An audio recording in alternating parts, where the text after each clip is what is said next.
नमस्कार, आभार, अभिनंदन आप सभी का। हेलो मनी 9 में आप सभी का स्वागत है। मैं हूं विपुल सिंह। हफ्ते का पहला कारोबारी दिन, लेकिन बाजार में गिरावट जो है वो थमने का नाम नहीं ले रही है। लगातार 7वां कारोबारी सत्र जिसमें कि बाजार लाल निशान में कामकाज कर रहा है और आज हमने देखा कि निफ्टी ने 17,300 का स्तर भी तोड़ दिया। जी हाँ, बाजार खुला था 17,428 पे और उसके बाद से हमने देखा कि बाजार में गिरावट देखने को मिली और 17,299 ये आज का इंट्राडे लो है। 17,351 17,352 के आसपास निफ्टी अभी फिलहाल ट्रेड करता हुआ। बड़ा सवाल यही कि यहाँ से अभी और कितनी गिरावट बाकी है और यहाँ पर अगर कोई स्ट्रेटजी प्लान करनी हो तो वो लंबी अवधि के लिए निवेश के का मौका होना चाहिए या अभी बाजार में मंदी करके ही पैसे कमाए जा सकते हैं। इसके अलावा अदानी एंटरप्राइज में आज भी गिरावट देखने को मिल रही है। क्या कुछ रणनीति हो और आपका भी शेयर बाजार से जुड़ा हुआ कोई भी प्रश्न हो तो जुड़ जाइए हमारे साथ अगले घंटे के लिए। 9311121874 ये है हमारा व्हाट्सएप नंबर, हमारा टेलीफोन नंबर जिस पे आपको अपना सवाल भेजना है। सिर्फ आपको एक व्हाट्सएप करना है, कितने शेयर ले रखे हैं, किस भाव पे ले रखे हैं, कौन से शेयर लेना चाह रहे हैं, किस अवधि का नज़रिया है आपका, ये तमाम डिटेल जो है आप हमें भेजिए तो फिर उस हिसाब से हम आपको, क्या आपके स्टॉप लॉस होने चाहिए, क्या आपके टारगेट कितने आपको मिल सकते हैं, ये तमाम जानकारी ये हम आपको बताएंगे।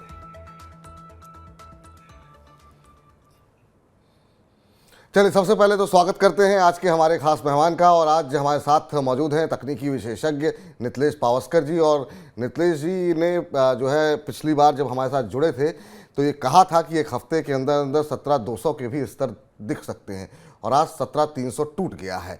अब ऐसे में क्या अब गिरावट पूरी हो चुकी है और गिरावट बाकी है? क्या कुछ स्ट्रेटजी आपकी होनी चाहिए? इस पर बातचीत करते हैं। नितलेश जी, पहले तो बहुत बहुत स्वागत, आभार, अभिनंदन आपका आज के इस कार्यक्रम में जुड़ने के लिए। और अब यहाँ से क्या आपको लगता है कि अभी और ज़्यादा पेन बाकी है या आपको लग रहा है कि यहाँ पर इन लेवल्स पे आकर के थोड़ा सा बाइंग अपॉर्चुनिटीज तलाशनी चाहिए? अभी आप क्या सलाह दे रहे हैं अपने क्लाइंट्स को? देखो, अभी के लिए हम लोग तो थोड़ा थोड़ा पोजीशन जो है वो शॉर्ट्स में कवर कर गए, लेकिन मैं एक बाइंग तक का तो नहीं दूंगा यहाँ पे किसी भी हाल में। उछाल में आता है तो आपको बिकवाली ही करना है। देखो, आपको पैसा बनाने से मतलब है, आपको नहीं लेना है, दूसरे को लेने दीजिए, मार्केट को ऊपर लाने दीजिए, फिर ऊपर में हम लोग क्या करेंगे, बिकवाली का ही प्लान करेंगे। तो अभी मार्केट के लिए मेक और ब्रेक जो जोन होगा, जो बुल्स है उनके लिए मैं सपोर्ट दे रहा हूँ। 17,280 से लेके 17,300 एक मोटा मोटी आज का जो डे लो है वो एक काफी इंपॉर्टेंट होगा। इसके नीचे अगर ये बाजार फिसलता है तो हम लोग इसमें सेल साइड का क्या कर सकते हैं, प्लान कर सकते हैं। तो यहाँ पे अपनी पोजीशंस को क्या बनाए, शॉर्ट की साइड में बनाना ही बेहतर होगा, लेकिन उछाल में। अगर समझो किस कारण से मार्केट कल परसों 2 दिन के लिए अगर उछाल मिलता है तो बिकवाली का राय होगा और अपनी जो लॉन्ग्स पोजीशन है उसको थोड़ा थोड़ा करके ऊपर में आपको क्या करना पड़ेगा, हल्का करना पड़ेगा। मेरा view clear cut sell on rise का व्यू है। मार्केट अगर किस कारण से समझो 17,800 चला जाता है तो वो बेस्ट अपॉर्चुनिटी होगी आपको फिर से बिकवाली की।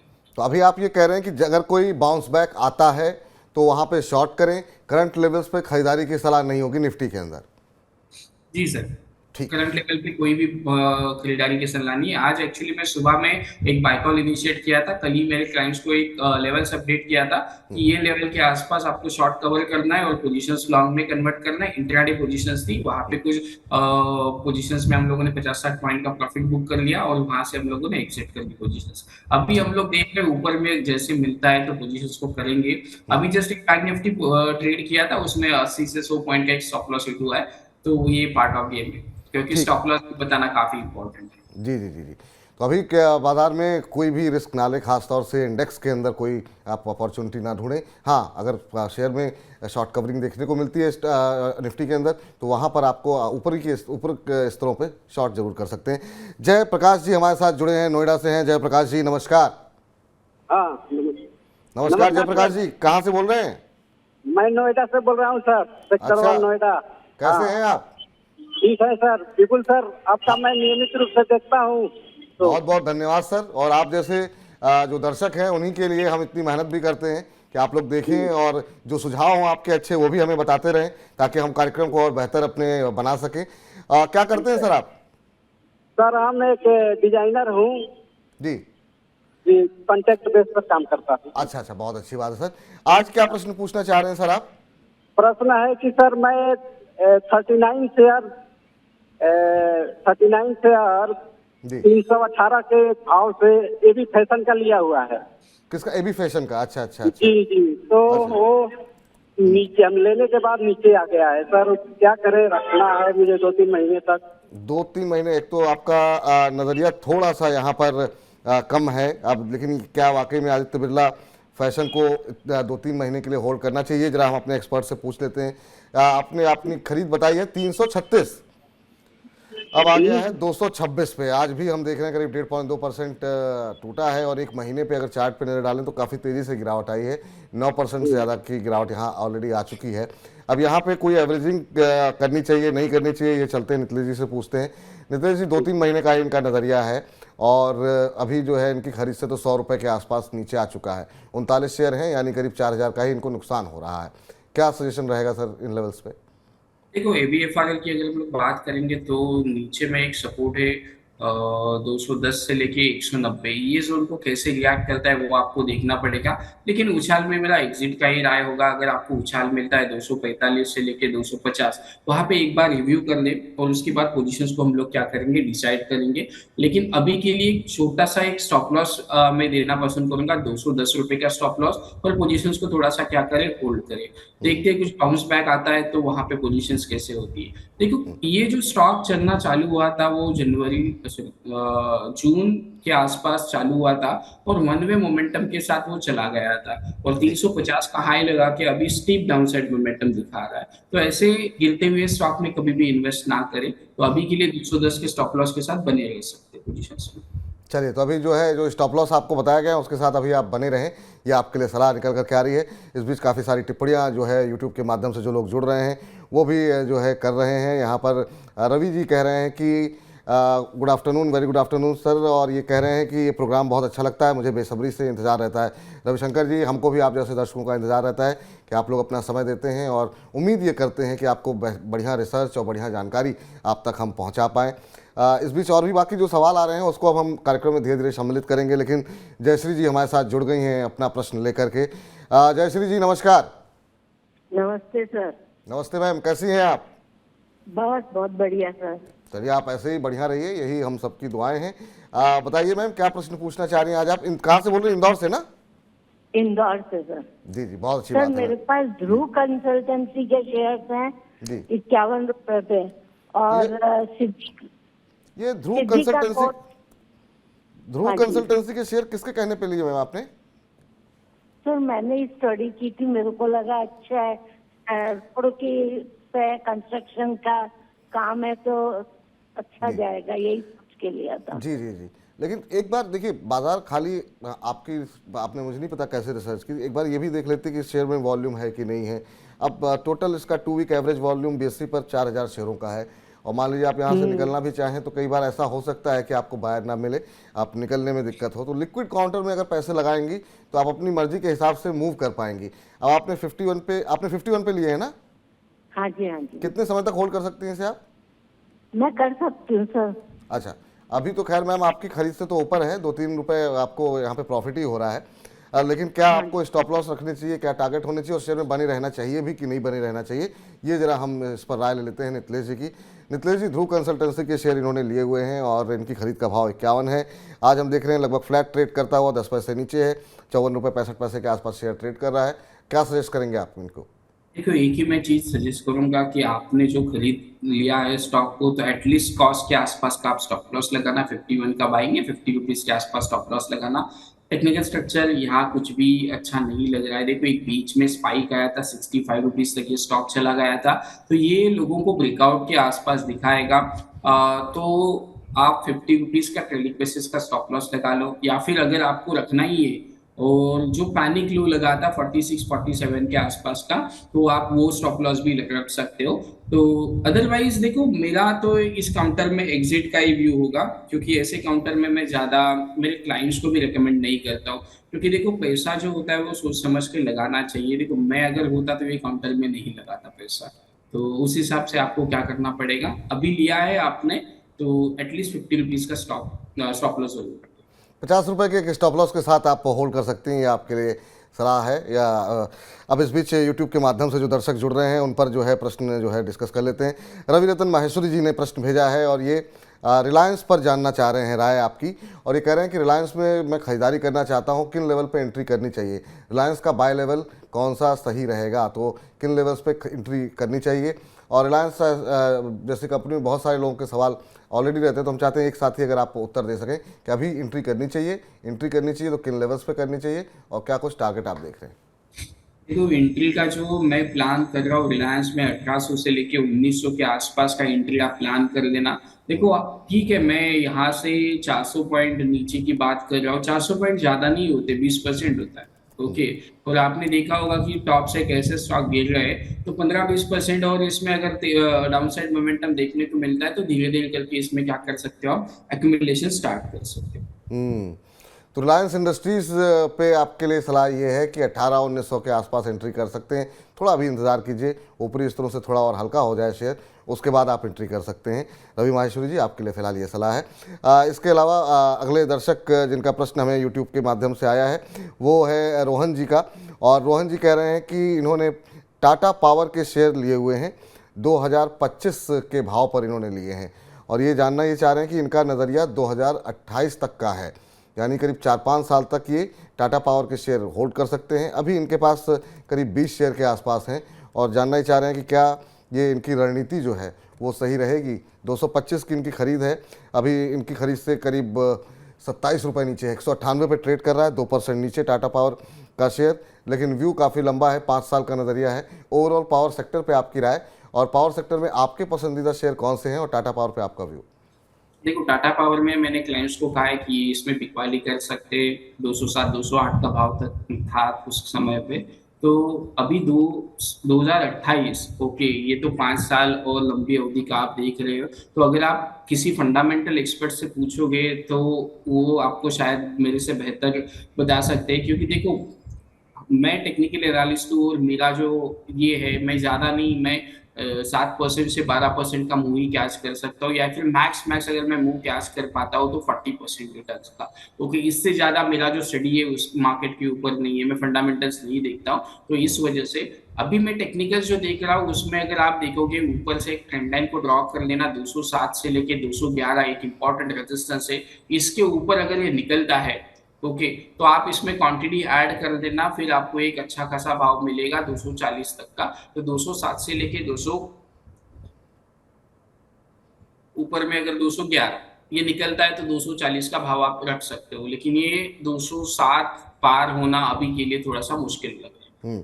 तो अगर आपका लंबा नज़रिया है तो एक बार थोड़ा सा इंतजार कर लीजिए, 207 का स्तर अगर ये तोड़ता है तो फिर आपको 240 तक के स्तर देखने को मिल सकते हैं। वैसे भी आपका नज़रिया चूंकि लंबी अवधि का है तो आप बने रह सकते हैं। बाकी जब हमारे साथ कोई फंडामेंटल गेस्ट जुड़ेंगे तो हम कंपनी के फंडामेंटल्स पर भी विस्तारपूर्वक चर्चा कर लेंगे। इस बीच चनिल कुमार शर्मा जी कह रहे हैं, मॉर्निंग में कितने बजे आते हो सर? हमारा कार्यक्रम सुबह 7 बजे जो है, हम पहला हमारा बुलेटिन जाता है, उसके अलावा दिन भर बहुत सारे कार्यक्रम अपलोड होते रहते हैं, तो आप समय समय पर जुड़ते रहिए, और जो भी जिस विषय पर बातचीत हो रही है उस पर अपनी टिप्पणी देते रहिए। टाटा स्टील पर अगला प्रश्न आया है, और एएस चैनल जी ने ये प्रश्न भेजा है, और ये कह रहे हैं 95 रुपये की इनकी खरीद है, अभी क्या करें, इन लेवल्स पे क्या करना चाहिए?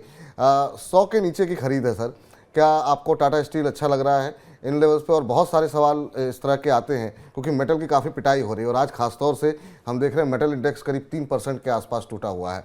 तो इन लेवल्स पे क्या मेटल सेक्टर पे आपका व्यू, टाटा स्टील पे क्या करंट लेवल पे कोई बाइंग अपॉर्चुनिटी दिखाई दे रही है अगर फ्रेश एंट्री करनी हो, क्योंकि काफ़ी पिटाई हो चुकी है, और इनकी खरीद 95 रुपये की है, इनको क्या कुछ सजेस्ट करेंगे आप?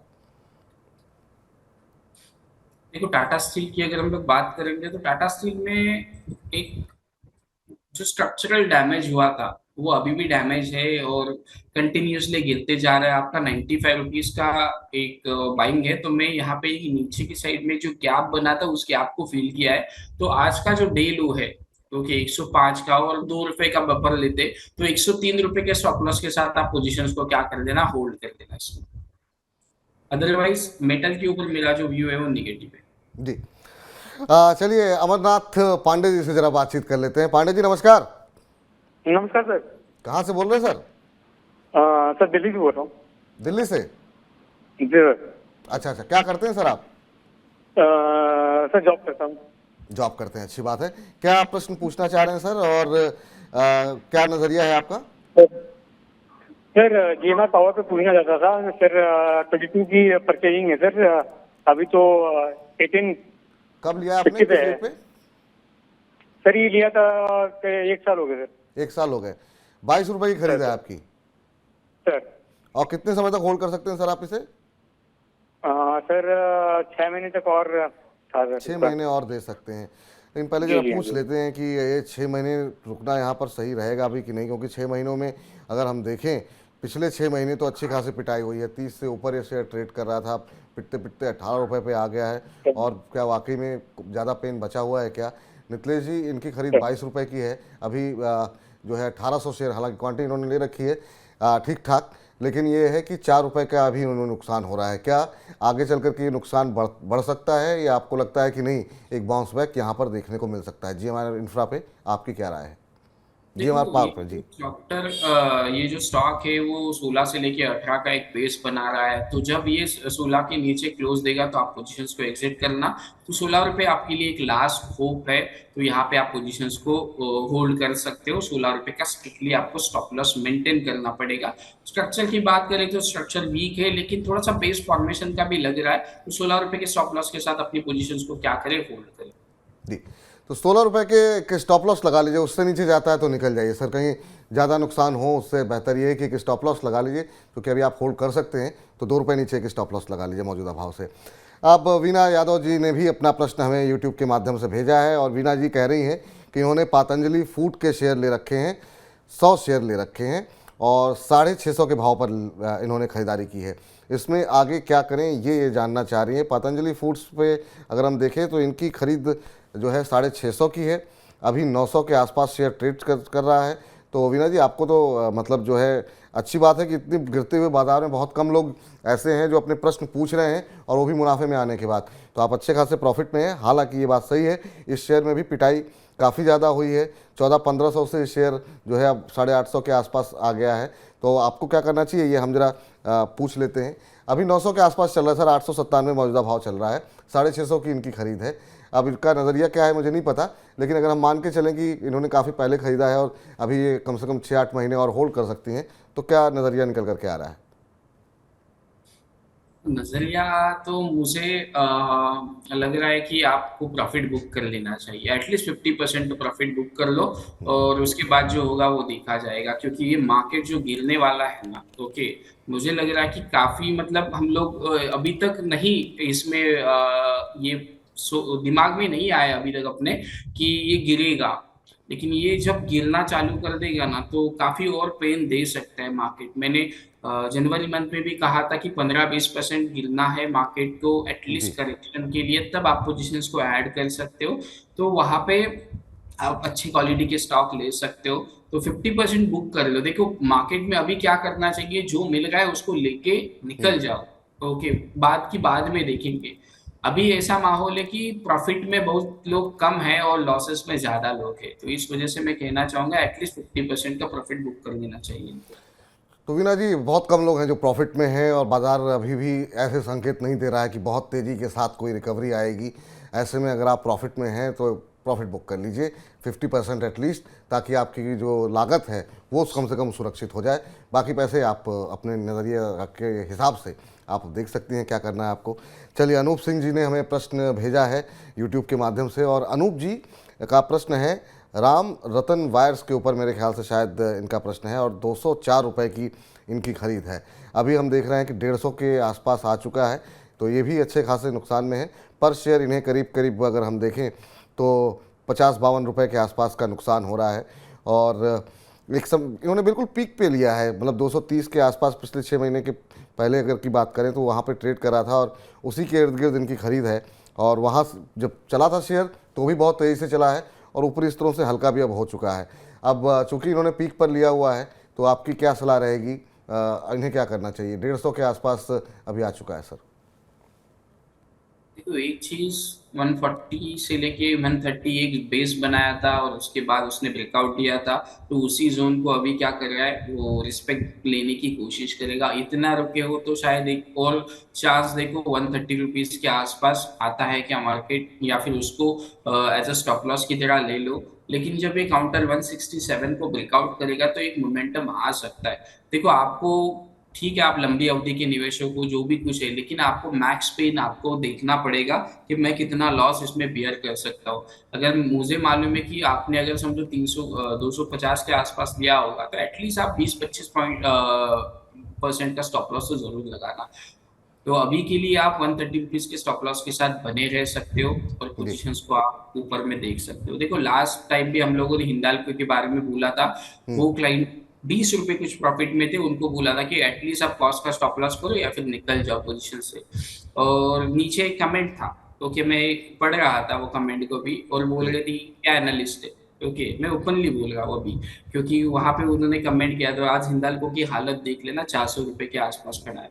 परसों 89 स्वदेश के ऊपर था, तब भी मेरे को एक जस्ट बोला था 18,100 के आसपास मैंने शॉर्ट लिया था, तो ये तो मंदी ही खेलता है, इसको कुछ आता नहीं है। 17,300 दिख गया मार्केट। नहीं तो आप जो है मैं कह इतने रहा लोग हूँ कि आपकी तारीफ भी देखो, करते हैं, वो तो हम ठीक है, किस लोग तरह की हम लोग टिप्पणियां क्या आ रही हैं उस कहते पर हैं बहुत मालूम ज़्यादा है, गौर देखो नहीं करना मैं चाहिए। जब कोई भी ट्रेड देता हूँ या फिर कोई भी लेता हूँ ना, मतलब जो चीजें देखता हूँ मैं, मेरा पैसा है उसी हिसाब से मैं देखता हूँ आपको, तो इस वजह से मैं कह रहा हूँ कि जो भी आप लोगे ना, किसी को ब्लाइंड में फॉलो मत करना। तो 130 रुपए का एक स्ट्रिक्टली स्टॉप लॉस मेंटेन करके आप पोजीशंस को होल्ड करें। 167 रुपीज जैसे ही ब्रेक होगा तो जी। 190 से लेके 210 ये लेवल्स आपको देखने को मिल सकते हैं। अब मोहम्मद शमीम साहब का प्रश्न ले लेते हैं। रवि रतन जी आपका प्रश्न ले रहे हैं, थोड़ा सा धैर्य रखें, आपका नज़रें हैं सबकी, हमारी टीम की, कि प्रश्न आ रहे हैं। मोहम्मद शमीम साहब जानना चाह रहे हैं अदानी एंटरप्राइजेस, अब इस शेयर पे क्या किया जाए भाई। अब लगातार प्रश्न तो जिन लोगों को नुकसान हो रहा है निश्चित रूप से उनके लिए काफ़ी कष्टकारी है। शेयर लगातार टूट रहा है, आज भी टूट रहा है। ज़रा अब इसके चार्ट तो खैर अब देखने लायक बचे नहीं हैं, लेकिन फिर भी अदानी एंटरप्राइज के चार्ट जरा एक बार दिखा दीजिए। 1 मंथ के चार्ट किस तरीके से स्थिति देखने को मिल रही है। इन्होंने नीचे आने पे ख़रीदा, सोचा कि शायद अब इनको प्रॉफिट होगा, लेकिन उसके बाद और टूट गया। अभी हम देख रहे हैं कि अब 11-1200 पे शेयर ट्रेड कर रहा है, इनकी खरीद 1800 की है। कई लोगों ने गिरते हुए शेयर पे लगा कि कितना और गिरेगा, ले लेते हैं, लेकिन सभी नुकसान में हैं।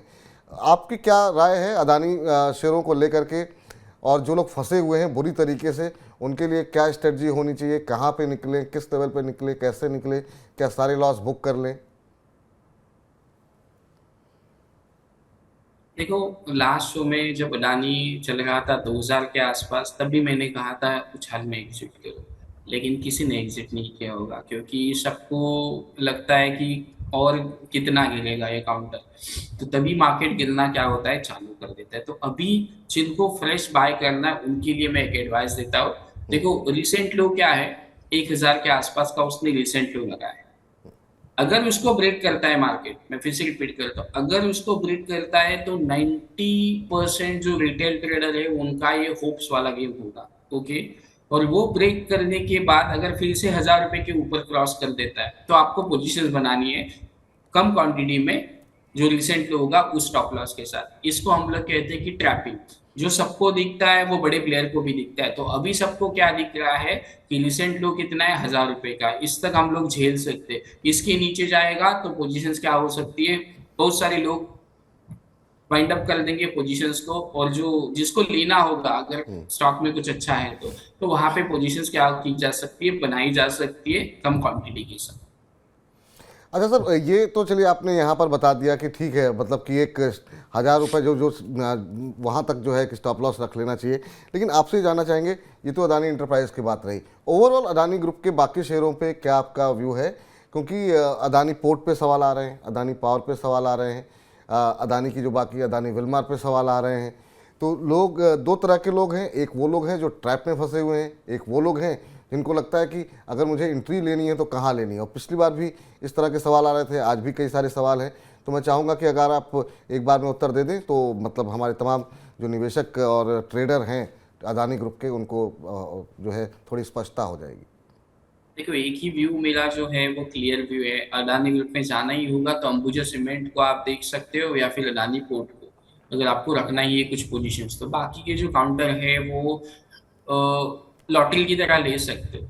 लॉटरी की तरह मतलब क्या, अगर कुछ रिवाइवल होता है, कुछ पॉजिटिव न्यूज आती है तो आप इसमें पैसा कमा सकते हो। लेकिन अदरवाइज ऐसे काउंटर के ऊपर आपको ज्यादा ध्यान नहीं रखना चाहिए। क्यों इन स्टॉक के पीछे पड़ना है आपको? यही स्टॉक क्यों, इससे अच्छे मार्केट में भी और स्टॉक है, वो क्यों नहीं लेने आपको? इसी ग्रुप के पीछे क्यों लगना है? देखो, जब हम लोग इसी ग्रुप के पीछे लगेंगे, आपको लगेगा कि यार अडानी पावर तो 400 रुपए का 200 में आ गया, सस्ता हो गया, 200 का 140 आएगा, फिर ये 60 रुपए आएगा, 30 रुपए आएगा, सस्ता चीज हमेशा सस्ती होती जाएगी।